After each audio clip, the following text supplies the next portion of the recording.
Continuamos en Mesa Central. El Banco de México mantuvo su pronóstico de crecimiento para este año entre 2 y 3%, mientras que la OCDE lo eleva a 2.5%. Para analizar el tema me acompañan Gonzalo Soto, Abraham González y Baude Barrientos. Bienvenidos. Gracias, muchas gracias, Susana. Pues bueno, estas previsiones de crecimiento están incorporando los riesgos de la renegociación del Telecán, de que llegara a un mal puerto, que no llegara a buen puerto, o también las elecciones. Yo creo que no, están muy positivas, ¿o cómo ven? Depende, porque mucho se ha comentado también que incluso con el Telecán, sin el Telecán, perdón, el comercio de México con otros países igual no se vería limitado, digamos así, dramáticamente de primera instancia. Creo que, me parece interesante que Banxico no haya modificado sus expectativas de crecimiento como ya lo hizo la OCDE o como lo hizo Barclays o como ya lo hicieron varios grupos financieros. Y sin embargo, bueno, la previsión es positiva, ¿no? Es que también el rango es tan amplio. A ver, decir de 2 a 3% es... creo que un rango bastante cómodo para Banco de México. O sea, no es como que nos esté diciendo va a crecer exactamente 2.7, 2.8%. A mí me parece que el piso del rango de 2% en caso de que hubiese algún acontecimiento que obligara a moverlo, no estaría tampoco muy alejado del 2%, que es actualmente su piso. Creo que desde que comenzaron a hacer estas previsiones amplias, ¿no? Banco de México, digamos, tiene ventaja en ese sentido. Claro. Ahora, generalmente para estas fechas, para mediados de año, Banxico comenzaba ya a reducir el abanico, empezaba a reducir la fecha, que de hecho esa es la idea detrás de hacerlo de esa manera, ¿no? Es decir, conforme vayamos teniendo, conforme el Banco de México va teniendo más datos económicos, va diciendo, bueno, de 2 a 2.7 o a 2 tal, estamos casi a la mitad del año, prácticamente a la mitad del año, y no tenemos, digamos, una modificación por parte del Banco de México. Quiere decir que sí ven cierta... Que puede ser incertidumbre, ¿no? Exactamente. Claro. Yo creo que sí es una señal de incertidumbre en ese sentido. Yo creo que es un tanto realista, Susi, y sí está incorporando el hecho de la resolución de Telecán. Okay. O sea, viendo el reporte de la OCDE, explícitamente lo menciona. O sea, el hecho de que hayan mejorado su estimación en medio punto porcentual, si lo dice, que se espera una resolución favorable del Telecán. O sea, no menciona ni siquiera que se abandone, o sea, el acuerdo comercial. Y realmente haciendo cálculos, el de la OCDE es 2.8%. Entonces, el caso del Banco de México, el punto medio, 2.7%. O sea, es muy similar, ¿no? Sí. Y para este año, Díaz de León dijo hace unas horas pues que esperan un nivel muy cercano al 3%. Independientemente de entrar a la lanza de los números, Susi, yo quiero recalcar que si se llega a dar este crecimiento esperado para el próximo año, de 2.8, 2.7, según sea el caso, sería el mejor para el primer año de un sexenio, o sea, en varios, ¿no? Ya estamos remontándonos pues, a la prehistoria, desde los 70s, que era recurrentemente el primer año, pues era de ajuste para resolver lo que el anterior presidente hizo la tarea, ¿no? A ver, pero aquí hay una cosa, a ver, más allá de lo que pueda pasar en el siguiente sexenio, creo que por lo menos en este tenemos ya, con este dato de Banco de México y con la previsión tanto de la OCDE como de otros organismos internacionales e incluso la propia Secretaría de Hacienda, creo que ya tenemos la certidumbre de que el crecimiento, la promesa económica de este sexenio quedó pues bastante corta, ¿no? Que era uno de los datos que nos hacía falta. Sí, claro. Se nos dijo que con reformas alrededor de 5% ya, hacia el último año de gobierno, 2.5%, no muy lejos del promedio histórico de la economía mexicana de los últimos 25 a 30 años. ¿Qué nos dice eso? Que el siguiente gobierno, la siguiente administración se va a enfrentar al mismo dilema que hicieron varias de las administraciones anteriores, que es una economía que tiene un bajo nivel de crecimiento. Es el mismo dilema y hasta el momento, bueno, ya independientemente de la elección o del Tratado de Libre Comercio, lo que Banco de México nos dice es la tendencia va a seguir igual. Sí, de hecho las previsiones del Fondo Monetario Internacional para largo plazo, para el 2023, no esperan arriba de 3, esperan alrededor de 3. O sea, es como una barrera, ¿no? O sea, pareciera que ese es el potencial de la economía del país, un 3%, pues ese pues no tiene ningún llama mucho la atención, porque que hables acerca de, que a mí me parece muy interesante, Barry, porque 3%, como dices, que ese es el techo, digamos, como la barrera invisible, ¿no?, para la economía mexicana. Se nos había dicho que con la reforma energética y con las reformas estructurales se iba a elevar ese potencial, ese crecimiento económico potencial de la economía mexicana. Estamos ya al cierre de esta administración, tenemos ya varios años de reformas estructurales implementadas. No pasó absolutamente nada con ese techo históricamente bajo.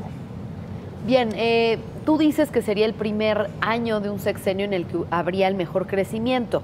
Se habla de que, bueno, en caso de que cambie la política económica, tal vez esto sería después de 18, 24 meses, entonces es por esto que igual y sí se podría lograr este crecimiento económico en este el caso 2019. Es inercial, Susi. O sea, si llega el presidente, bueno, tal y como sucedió en la administración actual, cuando hizo su propuesta de reforma fiscal, entró en vigor a partir del 2014. O sea, el 2013, el presupuesto pues, lo hace la administración saliente, ¿no? O sea, seamos claros, aunque hay un equipo de transición, se gasten decenas o cientos de millones de pesos, realmente pues nada más, pues no quiero decir que solo aportan la firma, porque no es así, pero es muy poco, ¿no? Es su margen de maniobra, pero ya se nota la mano, y también entre comillas, ¿no? Porque lo que pueden hacer es hasta el 15%, entre 15 o 20% es un margen de maniobra del presupuesto federal. Es a lo que iba, cuando tienes un presupuesto que el 80-85% ya está completamente comprometido y el resto lo puedes modificar, pues es prácticamente nulo, que es lo único que se modificó, por ejemplo, cuando entró esta administración, algunos temas del campo,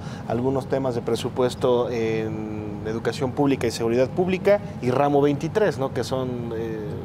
el famosísimo fondo de los moches. Discrecional. Exactamente, recursos discrecionales. Más allá de eso, no va a tener mayor espacio. Incluso, recordemos que este año, por ejemplo, se extiende el plazo en el cual el presupuesto se puede aprobar. Vamos a ver, yo creo que una discusión completamente inercial, porque la economía está en esa dinámica, en una dinámica completamente inercial. No hay manera en que, por lo menos en el primer año de gobierno de la siguiente administración, se puedan hacer grandes ajustes, por lo menos utilizando el presupuesto como su principal herramienta. Claro. Esto en cuanto al crecimiento, y en cuanto a la inflación, se habla de una tendencia a la baja para lograr pues acercarse al objetivo del Banco de México hacia el 2019. ¿Cómo ven? Creo que esto es consistente con lo que ya habíamos visto en las reuniones de política monetaria y en los informes trimestrales de inflación. En el último que habíamos visto, ya se esperaba que para finales de este año entrara en el rango. De hecho, a finales del año pasado decíamos vamos a entrar en rango el Banco de México decía vamos a entrar en rango hasta el primer trimestre de 2019. Ahora, a partir de este año, de los informes que ha tenido este año, no, se llegaría al rango en este año. La proyección para este año de inflación es de 3.8%, que ya está muy lejos, prácticamente 3 puntos porcentuales abajo del 6.7% con el que cerramos 2017. Entonces, por supuesto, se nota ya mucho la mano de todas las decisiones de política monetaria, todos los incrementos a la tasa de referencia que hubo, la diferencia que hay o el spread que hay entre los bonos mexicanos y los bonos de Estados Unidos, que ponen a México en una relación relativamente cómoda, o por lo menos, si no cómoda, con margen de maniobra, aunque hay la expectativa de que la próxima reunión todavía vuelva a ser un ajuste más, la reunión que va a ser el 16 de junio y sobre todo siguiendo a la Reserva Federal. Creo que es una noticia positiva, aunque no cambia el status quo de lo que ya teníamos previsto o lo que el Banco de México tenía previsto ya anteriormente. 3.8%. Este mismo año se alcanza el pronóstico o el rango, objetivo. La inflación entra en el rango objetivo. Apenitas. Que es el techo es 4%. Entonces, apenitas. Y para el siguiente año me parece que sí lo redujo, creo que 0.1%, ¿verdad? O sea, es absolutamente nada. Pues eso simplemente lo que nos dice es, lo que veíamos viendo desde principio de año, la política monetaria agresiva que se venía observando en los últimos meses, sobre todo a raíz de diciembre del año pasado, pues ya está empezando a cobrar cierta factura, ¿no? En el tema inflacionario, tiene otras consecuencias en materia económica, pero por lo menos en lo que a los precios se refiere, parece que la estrategia funcionó después de que se nos desbocara casi 6%, arriba de 6%.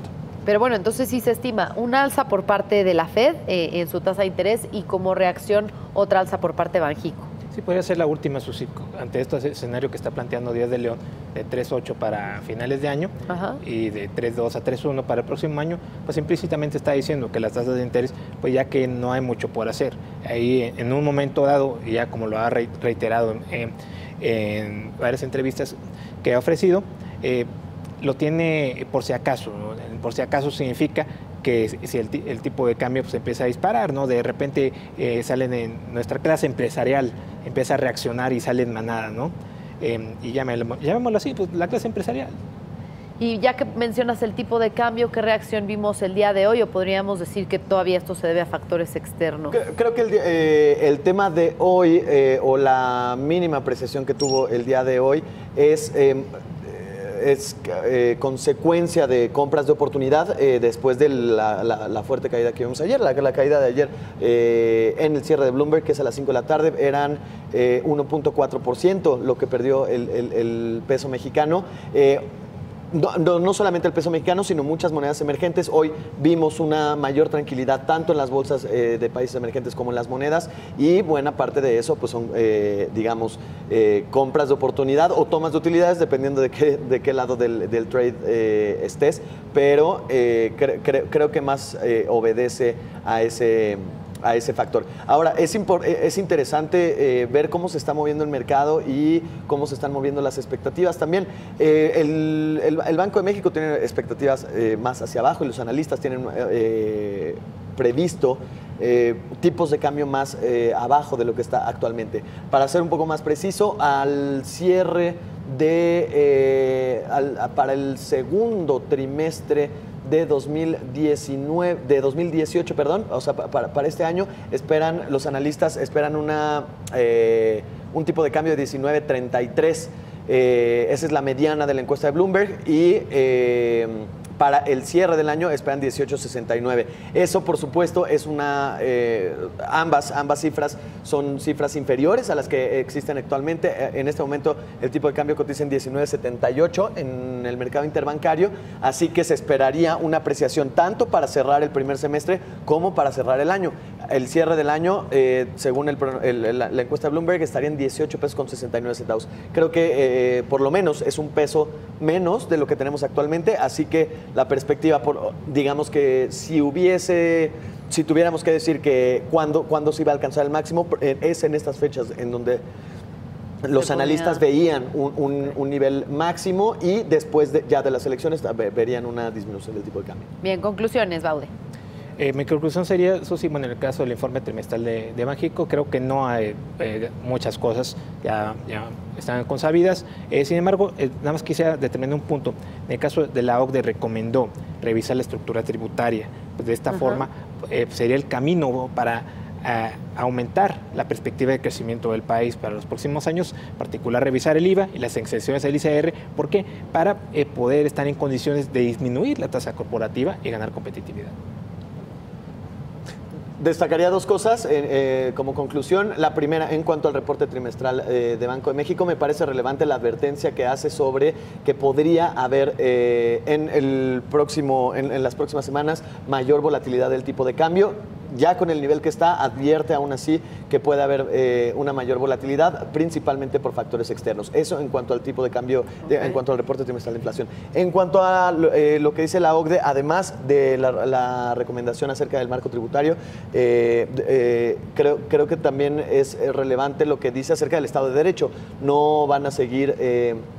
no hay forma de que la inercia de las reformas estructurales y el crecimiento que provocan las reformas estructurales, o lo que se espera al menos que generen, se dé si no se modifica el marco regulatorio para procurar un Estado de Derecho en México. Que en unos momentos platicaremos al respecto.